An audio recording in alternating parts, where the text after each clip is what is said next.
दोस्तों इसका कोई कसूर नहीं, फिर भी ये हर बाइकों से ये दिन पर दिन डिस्पोज होते जा रहा है। क्यों? इसकी अब कोई वैल्यू नहीं है।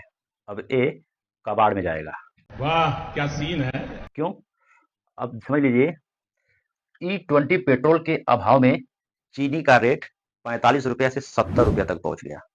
ये बड़ी अच्छी बात कही आप। इसलिए कि जो चीनी हम घर में खाने पीने के लिए और मिठाई वगैरह सब बनाने के लिए उपयोग करते हैं, वही अब गन्ना जो है कि हमारे बाइकों को चला रहा है। पैसा ही पैसा होगा। जब बाइक को चलाएगा तो जाहिर सी बात है कि क्योंकि जितनी आमदनी रहेगी उसी के हिसाब से ना सारा सिस्टम काम करेगा। आमदनी है ही नहीं, खर्च अधिक हो रहा है, तो रेट तो बढ़ना आता है, इसको कोई नहीं रोक सकता। ठीक है, तो इससे भी मान लेते हैं कि E20 पेट्रोल से ठीक है। और एक चीज फायदा यह है कि हमारे इन्वायरमेंट के लिए और ह्यूमन के लिए फायदा तो है, लेकिन ये क्या सच में फायदा है? आइए पहले इसको समझते हैं। ठीक है, तो आपकी बाइक 100 रुपये के पेट्रोल में जब 60 किलोमीटर चलती थी, वही बाइक अब जब से E20 आया है, अब 150 के पेट्रोल से 60 किलोमीटर चल रही है। ऐसा नहीं कि E20 पेट्रोल जब से आया है तब से पेट्रोल सस्ता हो गया है, उल्टा महंगा भी हो गया है। ठीक है, और उसके बाद जो गाड़ियों का जो तहस नहस हो रहा है उसको तो छोड़ दीजिए। ठीक, अब 60 किलोमीटर यानी कि चल रही है 150 रुपये के पेट्रोल से। ठीक, तो क्या इसमें हम पेट्रोल को बचा पा रहे हैं? No! God, please, no! No! नहीं, पेट्रोल को हम कैसे बचा पा रहे हैं? 100 रुपये का पेट्रोल लेते थे, गाड़ी 60 किलोमीटर चलाते थे। अब 150 रुपये का पेट्रोल जब भरवा रहे हैं तो उससे भी गाड़ी 60 किलोमीटर चल रही है। और उसके बाद जो माइलेज का जो समस्या है तो समझ सकते हैं, 100 रुपये के पेट्रोल से और 150 रुपये के पेट्रोल से। उसके अलावा जो मॉइस्चर, इंजन में नॉइस की प्रॉब्लम, झटके की प्रॉब्लम, खुल के पिकअप न लेने, ये बाकी सब समस्या है। ठीक है, कि 100 रुपये के शुद्ध पेट्रोल पर 60 किलोमीटर का रेट होता है 1.60 पैसे प्रति किलोमीटर का।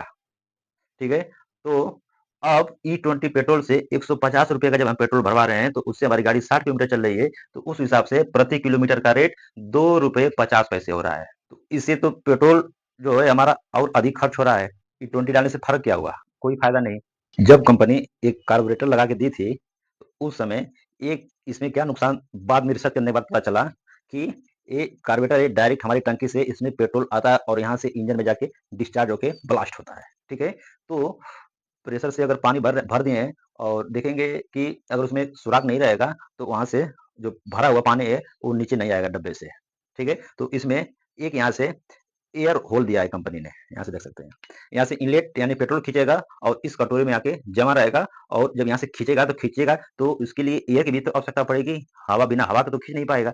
तो यहाँ से एयर का सिस्टम बना दिया है कंपनी ने। तो धीरे धीरे कोई रिसर्च करने के बाद जब आप बाइक को खड़ा करते हैं, चाहे दिन में या रात में बाइक चलाते हैं, तो इस कटोरी में आपका पेट्रोल हमेशा 24 घंटा तक इसमें इंस्टॉल रहता है। ठीक, और पेट्रोल सबको पता है कि उड़ता है।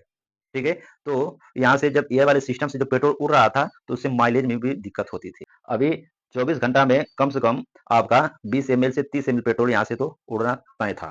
तो कंपनी ने क्या किया कि क्यों ना हम इसको ऐसा फंक्शन बनाएं कि एयर मिले और जो पेट्रोल वेपर होके उड़ रहा है आसमान में उसको हम एक जगह स्टोर कर लें, ताकि बाद में जब वो पेट्रोल स्टोर हो जाएगा और उसी पेट्रोल को हम दोबारा इंजन में दे देंगे। इससे कुछ गाड़ियों का माइलेज बढ़ना शुरू हो जाएगा। तो आपको याद होगा कि 2014-15 मॉडल में सुपर स्प्लेंडर का माइलेज इतना ड्रॉप हो गया था कि काफी लोग लेना पसंद नहीं करते थे। फिर 2019 में आया BS4 जिसमें था चारकोल कनिस्टर और पर्जवाल। तो इस कार्बोरेटर को पूरा सिस्टम कंपनी ने बंद करके दूसरा सिस्टम निकाला कार्बोरेटर का, जिसका होल यहाँ से दे दिया ताकि हमारा एयर मिले और जो पेट्रोल वेपर होके उड़ रहा था वो पेट्रोल जाके चारकोल कनिस्टर में स्टोर हो जाए। और जब बाइक को हम जो पेट्रोल चारकोल कनिस्टर में स्टोर होता है ना, वो ऐसे नहीं कि वो उसमें भी पेट्रोल जाके खर्च होगा और इंजन स्टार्ट होगी, नहीं, वो उसका एक सिस्टम बना रहता है। उसके लिए कंपनी ने दिया था पर्जवाल। उपरजवाल कभी-कभी आप देखे होंगे, ध्यान दिए होंगे कि जो BS4 बाइक आई थी, तो धूप में खड़ा कर देने से और उस बाइक को स्टार्ट ही नहीं होती थी। जब टंकी को हम खोलते थे, तब जाके बाइक हमारी स्टार्ट होती थी। ठीक? तो जो पर्जवाल होता है मेरे दोस्त, वो पर्जवाल जब बाइक को हम आइडल पर जब रफ करके चलाते हैं ना, तो उस सिचुएशन में जो चारकोल कनिस्टर का जो पेट्रोल वाइपर बन के उसमें स्टोर था, वही चारकोल कनिस्टर क्या करता है, पर्जवाल से जब खुल के वो सीधा चला जाता है हमारे इंजन में और उस पेट्रोल से हमारे 3 से 4% का माइलेज बढ़ जाता है। अब वो सिस्टम कंपनी ने बंद करके फुल इंजेक्शन सिस्टम लगा दिया, total body injector, fuel motor वगैरह वगैरह। तो हमें कुछ नहीं करना है, बस 5 साल वेट करना है। जब E20 पेट्रोल के अभाव से ठीक चीनी का रेट 70 रुपया प्रति किलो हो गया इस समय, तो ये जब 100 होगा ये 100 पेट्रोल, तो इसका रेट जानते हैं कितना होगा? इसका रेट हो जाएगा ₹250 प्रति किलो। तो आपसे हम कहना ये चाहेंगे, या तो बाइक मत चलाइए, या तो चीनी मत खरीदिए, क्योंकि जितनी आमदनी रहेगी, उसी के हिसाब से ना सारा सिस्टम काम करेगा। आमदनी है ही नहीं, खर्च अधिक हो रहा है, तो रेट तो बढ़ना रहता है, इसको कोई नहीं रोक सकता। तो ठीक है, तो कोशिश करें कि एक चीज़ कम करें, या तो खाना कम करें चीनी को, या तो बाइक चलाना कम करें। बात तो सही है। चलिए मिलते हैं फिर किसी नए वीडियो में, तब तक के लिए बहुत-बहुत धन्यवाद।